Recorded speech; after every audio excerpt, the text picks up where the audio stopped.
In this video, we're going to be reviewing some of our basic math skills. We're going to look at order of operations, evaluating expressions, and simplifying expressions. Now, starting off with the order of operations, PEMDAS. Please excuse my dear Aunt Sally. You've probably heard this before, you probably remember it. I'm going to go over what this means. When we say order of operations, it's what order we add, subtract, multiply, divide, do exponents, what order we do these things in. So the P, it stands for parentheses, but really it's any grouping symbols. So this could include parentheses. It could include brackets and braces. It can include absolute value symbols. It can also include fraction bars. All of these are grouping symbols. Anything within these groups needs to be done before combining with anything else. If you got a fraction bar, you have to simplify the top and simplify the bottom separately before dividing. E stands for exponents, but it also stands for roots as well, like square roots or cube roots, because those can be written as exponents as well. M and D are multiply and divide, going from left to right. It doesn't matter if you have a division occurring before multiplication going left to right, you do it in that order.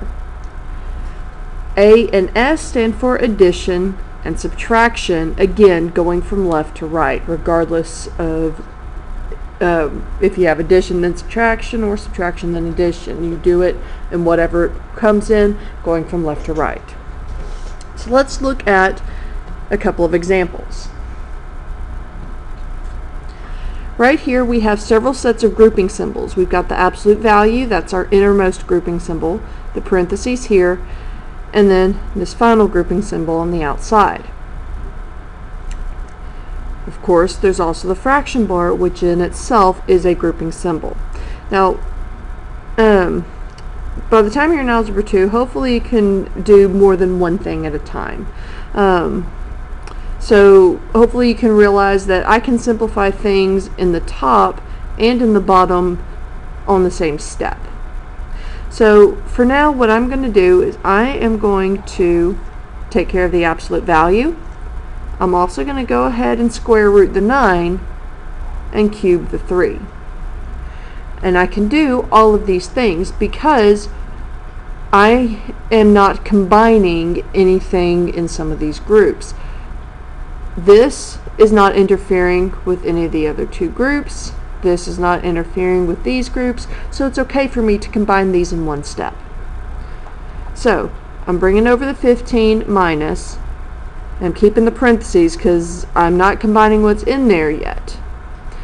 Now, negative 6 plus 2 is negative 4. And anytime you take the absolute value of a number, it's going to be the positive of that number. So absolute value of a positive x would give you positive x. Absolute value of negative x is positive x. So when I take the absolute value of a negative 4, I get positive 4. Now, I've got addition here. I'm going to bring that over. Square root of 9 is 3. And I've still got these brackets here. Don't forget, there's this exponent. On the denominator, 3 cubed is 27. So I'm going to go down here and go on with the next step. So I'm going to go ahead, and that was a really bad drawing. There we go, that's better. I'm going to go ahead and combine those two. So 15 minus 7 squared. Now you'll notice I changed my grouping symbol. Really, these types of grouping symbols here and here are used when parentheses have already been used. It's to distinguish the different groupings so you don't get lost in a sea of parentheses. Now, on the denominator, 3 minus 27 is negative 24. So on the top, 15 minus 7 is 8 squared over negative 24. 8 squared is 64 over negative 24. And now that we've got everything except the fraction bar taken care of, we can just divide the two. Now, your calculator, when you do this, it gives you negative 2.6 repeating. In my class, if you have a repeating decimal, I do not want that. I want it in its fraction form. So, if I've done my mental math correctly, that would be negative 8/3.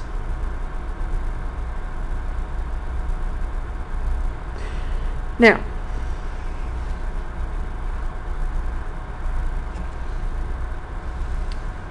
sometimes students with order of operations, they like to use their calculators and just plug everything in all at once.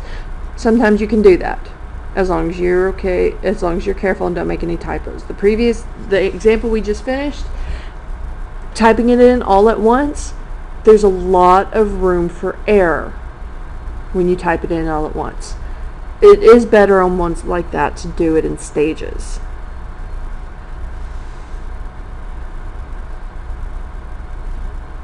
Now, ones like this where it's all on one line, you can do a little bit more all at once. But I would recommend, if there's absolute values in there, to do the absolute values separately before typing it in all at once. So I'm going to go ahead, I'm going to do 4 cubed. So remember, if you've got an exponent, that means you're multiplying that number times itself this many times. So this is 4 times 4 times 4, which is 64. Minus, bringing this down, the absolute value of negative 8 is positive 8. Times 6 divided by 16. Now, be careful. I've had students in the past, they see this, especially when it's small typed print on a worksheet, they see the dot and they think it's a decimal. Be careful, this is multiplication. So, going from left to right, I see multiplication. I don't have any more grouping symbols or exponents, so now it's multiply and divide. I do come across multiplication first, so I multiply those two to get 48, and then divide by 16. 48 divided by 16 is 3, if I remember correctly. Let me double check. Yes, it's 3. So you can also just all at once, if you're using a calculator to check yourself, 2 times 6 divided by 16, you can type it in all at once and you'll still get that value. So 64 minus 3. And then it's just two numbers and you subtract and you get 61.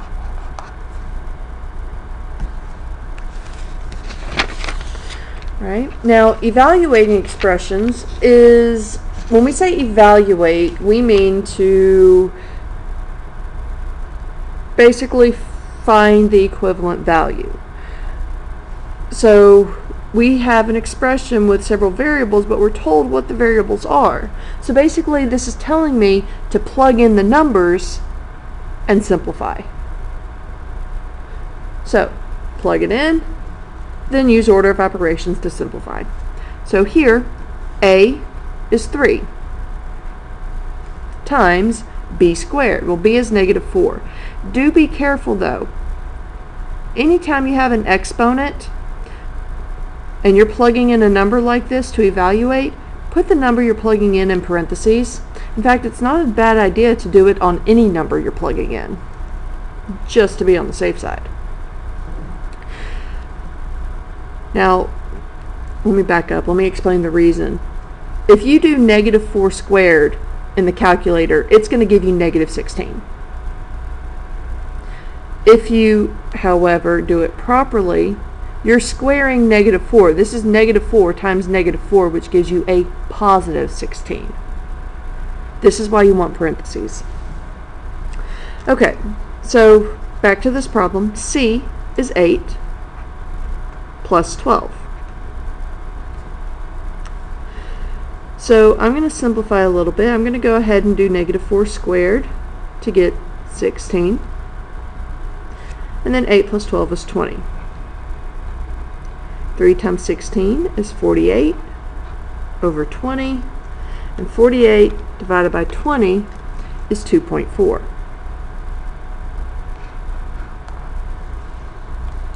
Now, you can do a decimal when it's short like this. If you want to get in the habit of doing it as a fraction every time, that is not a bad habit to get into. Okay? But if it's short, 1 or 2 decimal places, leaving it as a decimal is fine with me. So do a couple more. So this is practicing both the order of operations and the plugging it in, avoiding careless errors. So, absolute value. Remember again, absolute value tells me how far the value inside is from 0. Then we've got x squared. X is negative 6 minus y squared. Y is 8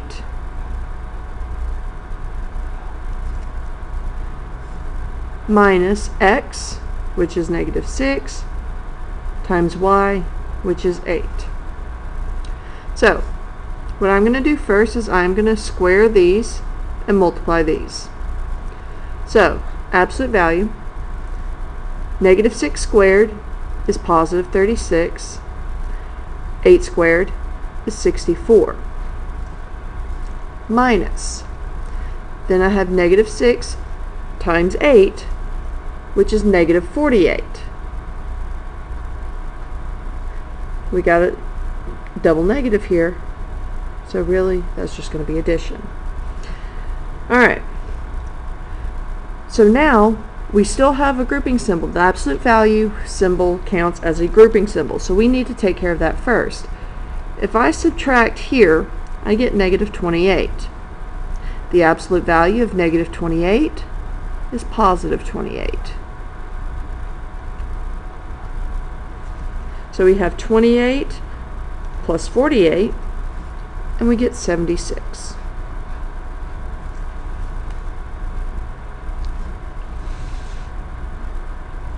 Alright, one more. Remember that roots, square roots, cube roots, things like that, also act as exponents. So if I had other things on the denominator, so maybe it was w plus square root of wv, I would have to do the square root of wv before adding. So just keep that in mind, that this also counts as an exponent step. Alright, for now though, we start by plugging in our values. So w is 2 cubed minus 4 times v, which is 18, over the square root of w, which is 2, times v, which is 18. Alright, so 2 cubed, that's 8. Then we have 4 times 18, which is 72. On the bottom, I'm going to do what's under the square root first. I'm going to do 2 times 18, which is 36.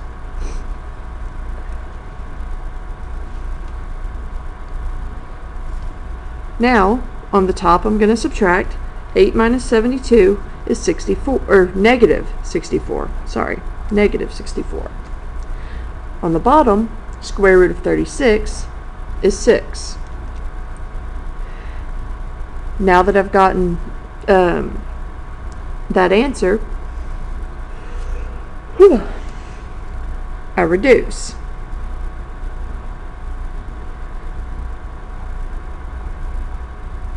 we get negative 32/3. If you type this in the calculator, you get negative 10.6 repeating. But remember that if it's a repeating decimal, I want it as a fraction answer. Alright, one more skill that I want to review is simplifying expressions.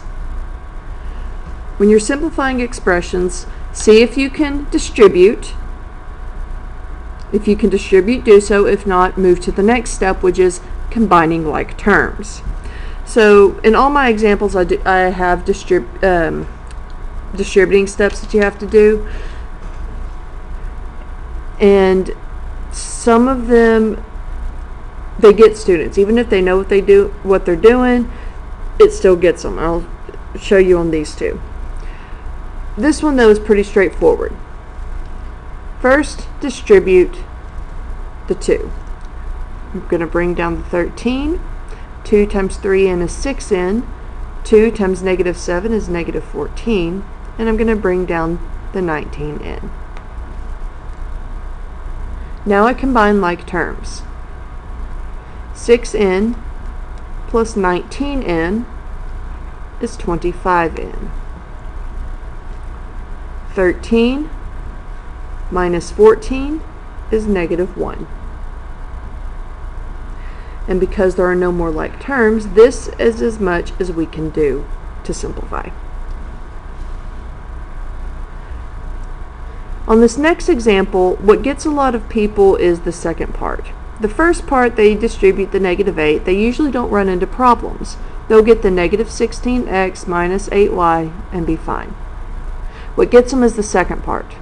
A lot of the time the students I see making mistakes on this will distribute a positive 3. But it's not a positive 3. It's a negative 3.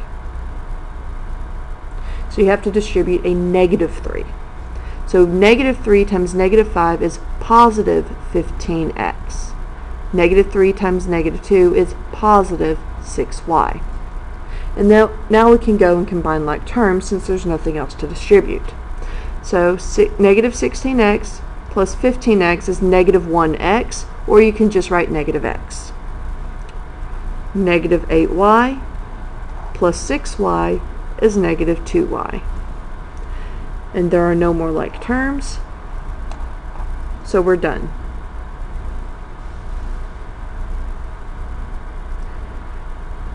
Now, this next one, I get even more students making mistakes on, for pretty much the same reason as the previous one, but it's even worse because they don't see the number. Alright, let's do the first part. The first part's not where the common mistake occurs. We're going to distribute the 6. 6 times c is 6c. 6 times negative 2 is negative 12. And just like before, it's the second one that gives them trouble. Normally, what I have students write when they bring it down is they usually write negative 8c plus 1, which is wrong. The reason is there's a little invisible 1 here. You have to distribute the negative 1. So negative 1 times 8c is negative 8c. Negative 1 times 1 is negative 1. You're subtracting both terms inside. That's why the signs change on both terms. From here, just like the other two, you're going to combine like terms. 6c minus 8c is negative 2c. Negative 12 minus 1 is negative 13. No more like terms means this is as simplified as it's going to get. Alright, so hopefully this was just a review for you because you have seen it in previous classes.